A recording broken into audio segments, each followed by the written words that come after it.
안녕하십니까. 저희는 한부모 가정 아동이 겪는 어려움에 대해서 발표를 하게 된 곽주희 장의원이고, 저는 발표를 맡은 장의원입니다. 지금부터 발표 시작하도록 하겠습니다. 발표는 한부모 가정의 정의, 한부모 가정의 현황, 한부모 가정이 아동에게 미치는 영향, 현 정책과 사회복지적 개선 대책 순으로 발표하도록 하겠습니다. 첫 번째로 한부모 가정의 정의입니다. 한부모 가정이란 이혼, 별거, 사별, 유기, 미혼모의 발생 등을 이유로 부모 중 한 사람과 18세 미만의 미혼 자녀들로 구성된 가정을 말합니다. 한부모 가정은 부모 집단 유형에 따라 이혼 가정, 미혼모 가정으로, 가족 해체 유형에 따라 이혼 가정, 사별 가정, 별거 가정, 유기 가정으로, 아동의 보호자가 모인지 부인지에 따라 모자 가족, 부자 가족으로 구분할 수 있습니다. 다음은 우리나라 한부모 가족의 현황입니다. 그래프를 보시면 우리나라 한부모 가구는 2013년에는 188만 가구, 2015년에는 205만 2천 가구, 2017년에는 212만 7천 가구로 한부모 가구가 점점 증가한 것을 알 수 있습니다. 다음은 한부모 가족의 가구 구성과 유형을 그래프로 나타낸 것입니다. 왼쪽 그래프를 보시면 우리나라 한부모 가족의 경우 이혼으로 인한 가족 구성이 77.6%로 이혼 가정이 대부분을 차지하고 있으며, 오른쪽 그래프를 보시면 모자 가구 51.6%, 부자 가구 21.1%, 모자 플러스 기타 가구 13.9%, 부자 플러스 기타 가구 13.5%로 구성되어 있는 것을 알 수 있습니다. 다음은 우리나라 한부모 가족의 가구원 수와 평균 자녀 수입니다. 우리나라 한부모 가족의 평균 가구원 수는 2012년에는 3.1명, 2015년에는 3.0명, 2018년에는 2.9명으로 점점 소규모화되고 있으며, 한부모 가족의 평균 자녀 수는 1.5명이라고 합니다. 다음 표는 한부모 가족의 월 평균 소득을 나타낸 표입니다. 2015년 한부모 가족의 월 평균 소득은 189만 6천원으로 전체 가구 평균 소득 327만원에 약 58%밖에 되지 않았고, 2018년에는 219만 6천원으로 전체 가구 평균 소득 389만원에 약 56.5%로 전체 가구 대비 소득의 비율이 낮아지고 있다는 것을 알 수 있습니다. 다음은 이러한 환경이 아동에게 미치는 영향입니다. 먼저 가족 해체 유형에 따른 영향입니다. 사별가정의 아동들의 경우 생전원 부모가 본인의 슬픔에 집착한 나머지 자녀들을 돌보지 못하게 될 경우 자녀가 지나치게 조숙해지고 정상적인 발전이 이루어지지 못하거나 사회적 관계에서의 위축, 불면증, 우울 등이 나타날 수 있습니다.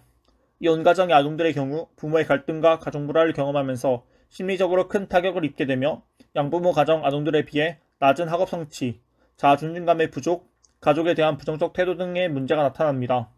미취학 아동의 경우 부모의 별거를 자신의 탓으로 돌리거나 혼란과 두려움에 쌓이게 되고, 취학 아동의 경우 부모의 이혼 사유를 보다 잘 이해하지만 자신의 장래에 미칠 영향을 걱정하며 심한 적개심을 표출하기도 합니다.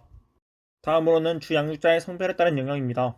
모자 가족의 경우에는 아동들이 양부모 가정의 아동들보다 경제적, 정서적, 정신적으로 불안정하고 결핍된 환경과 가족관계에 노출될 가능성이 높습니다. 이런 상황에서 성장하게 될 경우 경제 문제로 인한 긴장감과 심리적인 불안감, 이웃이나 친구들과 비교하며 열등감이나 수치감을 나타낼 수 있으며, 남아의 경우 아버지의 지도를 받거나 모방할 기회의 상실로 인해 의존적 경향, 비행률 증가 등 여러 문제가 나타날 수 있습니다. 부자 가족의 경우 자녀 양육에 대한 부담감과 부적절한 대처, 일 때문에 양육을 하지 못하는 등의 원인으로 인해 아동에게 정서적인 불안감, 학교 생활에 대한 부적응, 방임, 학대 등의 자녀 양육 문제가 나타날 수 있습니다. 이런 가정에서 자란 아동의 경우 사람들과의 관계에 어려움을 느낄 수 있으며, 여아의 경우에는 모성과의 상호작용, 동일시 대상의 결핍으로 인해 양부모 아동들에 비해 성적 혼란을 경험할 확률이 높으며 건전한 성격을 형성하기가 비교적 어렵고 사회성 발달 부족의 문제가 발생할 수도 있습니다. 다음은 사회적응의 어려움입니다.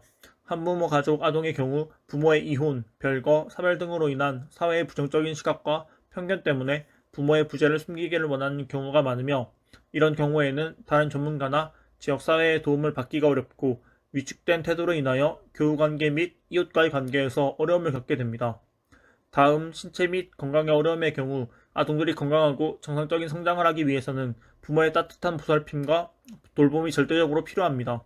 하지만 한국에서는 가족의 건강과 영양 섭취에 대한 부분은 아직도 대부분 여성이 챙기고 있기 때문에 부자 가족의 아동은 가족의 건강을 챙겨줄 엄마의 부재로 인해 모자 가족에 비해 최소한의 보건과 영양 섭취를 제공받기가 어렵습니다. 모자 가정의 경우에는 일을 하며 육아를 병행하기가 어려워서 모자 가정의 자녀들 역시 적절한 보살핌과 보호를 받기가 어렵습니다. 다음은 현 정책과 사회복지적 개선 대책입니다. 첫 번째로는 재정적 지원입니다. 한부모 가족 자녀 양육 지원 사업은 저소득 한부모 가족에게 아동의 각 성장 시기에 맞게 아동양육비, 추가 아동양육비, 학용품비, 생활보조금 등 재정적인 지원을 통해 아동의 건강한 성장과 가정의 생활 안정을 도모하는 사업입니다. 다음 청소년 한부모 아동양육 및 자립지원 사업은 24세 이하 청소년 한부모가 학업과 양육을 병행할 수 있도록 아동양육비, 아동교육지원비, 생활보조금, 금중고시 학습비, 고등학생 교육비, 자립촉진수당 등을 지원하여 조기 자립을 할 수 있도록 재정적으로 지원을 하는 사업입니다. 두 번째로 양육 지원을 하는 한부모 가족복지시설은 저소득 무주택 한부모 가족에게 각 지원 유형에 맞게 기본생활지원, 공동생활지원, 자립생활지원, 일시지원 복지시설 등의 주거, 양육 지원을 통해 사회 경제적 자립의 기반을 조성하는 사업입니다. 마지막 정서적인 지원을 하는 청소년 치료 재활센터는 국립중앙청소년 디딤센터를 통하여 정서, 행동의 어려움을 겪는 만 9세에서 만 18세 청소년을 대상으로 종합적, 전문적 치유 재활 서비스를 제공하는 거주형 기관을 운영하여 청소년의 일상생활 영위 및 건강한 성장을 지원하는 사업입니다.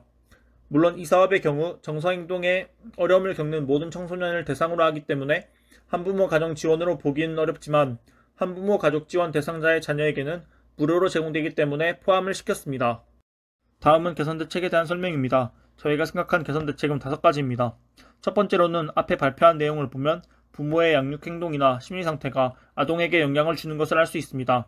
하지만 우리나라의 경우 프로그램을 진행할 때에 부모와 아동을 분리해서 제공하는 경우가 많아 빈곤가정을 대상으로 진행을 할 때에는 부모와 자녀가 함께 참여할 수 있는 프로그램을 진행하고 부모와 아동의 상황을 복합적으로 이해하고 통합적으로 지원하는 형태로 변화되어야 합니다.